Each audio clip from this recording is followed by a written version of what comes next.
U.S.-backed rebels in Syria are absolutely out of control, and let's just call them what they are. They're terrorists. The U.S.-backed rebels in Syria are fucking terrorists, and if you don't see it at this point, I think you're blind. So the Daily Beast has a report here. U.S.-backed moderate rebels behead a child near Aleppo. Wow, behead a child. I believe by no definition of moderate is that moderate.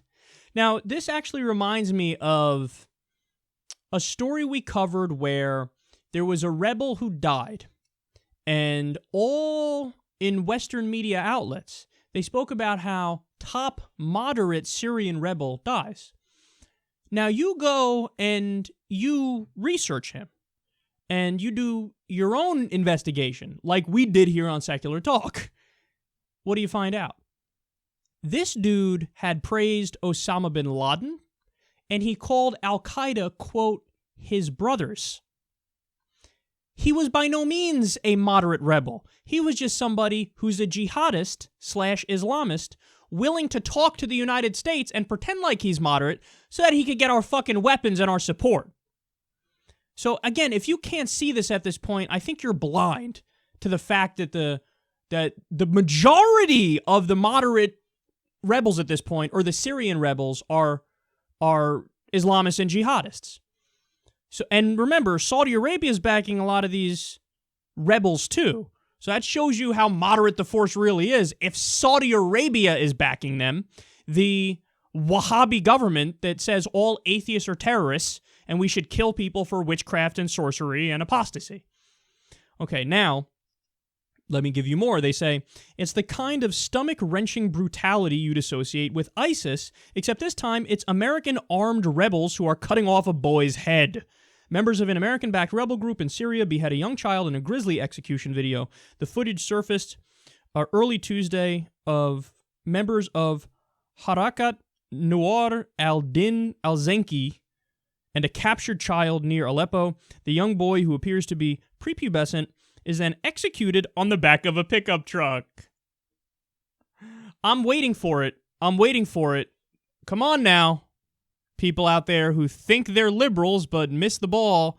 Blame Assad for this. I'm waiting. Where is it? Where is it? It'll come. Just wait for it. So, look, this is what we've been saying from the beginning. There are no good options in Syria, so let me be clear about that. It's not like, oh, if this is the outcome, yippee-skippy. No, there are no good options. But at this point, you look at Syria, and it's very similar to the situation in Iraq. Now, we all look back at Iraq, and what do we say? What does every sane person say? We shouldn't have done the Iraq War, because it destabilized the region, and then the bigger monster of ISIS replaced Saddam Hussein. So yes, Saddam Hussein was a brutal, vicious, savage authoritarian who massacred some of his own people. Go talk to the Kurds about that. But he shouldn't have been toppled, because what happened afterwards was worse. And if toppled, he certainly shouldn't have been toppled by the West. He didn't attack us on 9/11. We shouldn't have been in there. So every sane person believes that now about Iraq. Every sane person. Look at Syria. People are making the same dumbass arguments. Nah, he's gotta go because he's such a bad guy and an authoritarian. Assad needs to go, and I promise what replaces him won't be worse. If Assad falls, hear me now, quote me later. Syria will effectively become Al-Qaeda-stan. That vacuum will be filled with people way worse than Bashar Assad. It'll be filled with ISIS, it'll be filled with Nusra, it'll be filled by other jihadist and Islamist groups, and we have all the evidence imaginable that points in that direction. So here's where people go, okay, Kyle, I got it, but then why the fuck are we backing these rebels?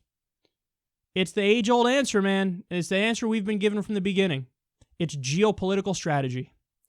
Okay, strange bedfellows, we got to get in bed with these really, really bad people, these really wrong people, but we're doing it because Assad is our enemy in the region. Why is Assad our enemy?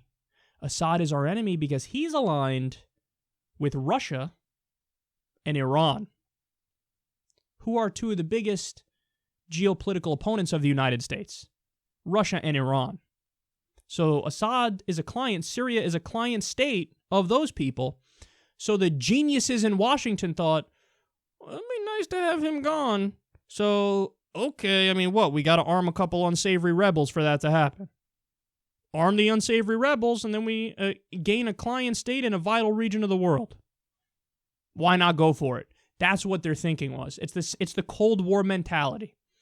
It's imperialism 101. It's status quo, business as usual. This is what overrides everything else. Unless you think, oh, come on, man. Obviously, the only reason we're making these decisions is because of humanitarianism and altruism. Interesting thought. So here's my question for you. Why the fuck is Saudi Arabia one of our top allies? Saudi Arabia is probably behind Britain and Israel. It's Saudi Arabia.